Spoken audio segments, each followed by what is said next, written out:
Lightning strikes during a storm and the sky south transept glows roof orange. is engulfed in The flames. minster should burn. Some people claim it's divine Incendiaries judgment. land on its roof. The Church of England But has just volunteer consecrated a bishop firefighters, whose theology some ordinary find people, controversial. climb up there in the Others middle just of an call air it bad raid luck. and put out the fires. Either way, before the they minster can spread. burns again and York They repairs save it again, just as it had When done morning after comes Jonathan and the Martin's all-clear fire sounds, earlier.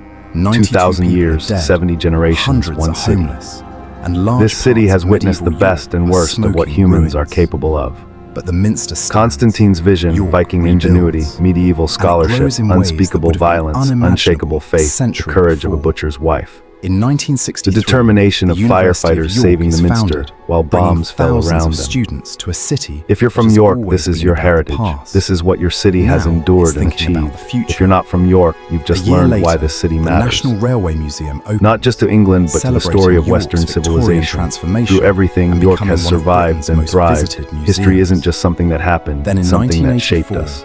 the Yorvik And Viking York has Centre shaped more opened, history than almost using the any city in incredible Britain. discoveries from the If you enjoyed this archaeological journey, digs in please like this video 1979 and subscribe to for more recreate entire Viking histories. York. Don't You forget can to walk comment through below the city reconstructed you'd love to streets, see next, see and it might animatronic just be Vikings featured at in the work, next video. even Thank you smell for what watching, 10th and as century York always, we'll smelled see you like. in the... Push! Harder now! Secure that beam before the next volley arrives. Move those pila, we need them on the wall!